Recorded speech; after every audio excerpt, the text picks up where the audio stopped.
ये है class 9th की ज्योग्राफी के इम्पोर्टेंट पॉइंट जो कि कॉम्पिटिटिव एग्जाम में पूछे गए हैं। मेसिनराम मेघालय में वो प्लेस है जो हाईएस्ट रेनफॉल रिसीव करता है दुनिया में।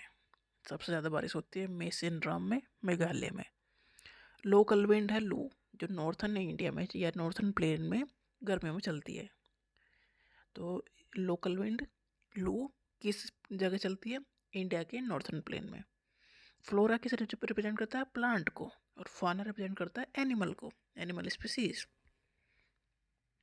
वन हॉर्न राइनोसोर्स, राइनोसोर्स जिनके एक हॉर्न है वो पाए जाते हैं आसाम और वेस्ट बंगाल के जंगलों में।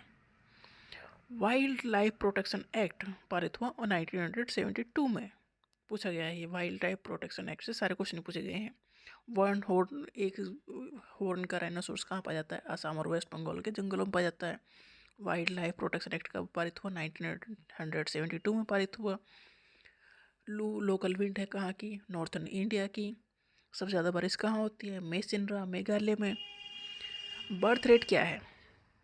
बर्थ रेट है नंबर ऑफ लाइव बर्थ पर 1000 पर्सन इन ए ईयर। एक जगह पर 1000 लोग हैं, ठीक है, तो वहाँ पर और नए कितने बच्चों ने जन्म लिया? लाइव बर्थ मतलब जिनकी डेथ नहीं हुई है जन्म लेते टाइम एक साल में, तो वो उस एरिया की बर्थ रेट हो गई।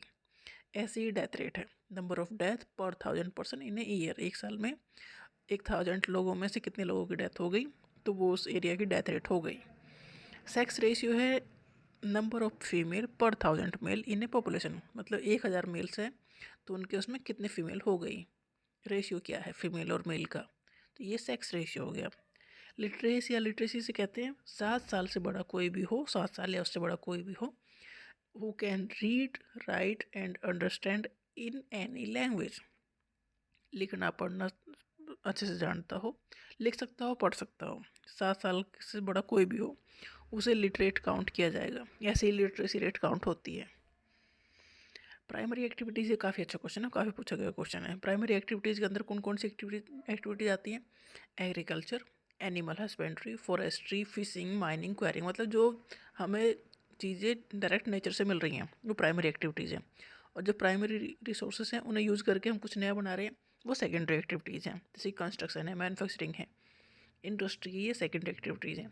टर्सरी एक्टिविटीज़ में है ट्रांसपोर्ट, जिसमें मतलब कुछ हम नया नहीं बना रहे हैं, ट्रांसपोर्ट है, कम्युनिकेशन है, कॉमर्स है, एडमिनिस्ट्रेशन है, ये सारी जो सर्विसेज हैं वो टर्सरी एक्टिविटीज़ में आती हैं।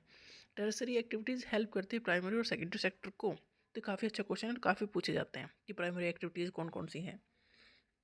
प्राइमरी मतलब जो नेचर से डायरेक्ट मिल रहा है, सेकेंडरी मतलब प्राइमरी को यूज़ करके हम कुछ नया बना रहे हैं, और टर्सरी इन दोनों में जो हेल्प कर रहा है।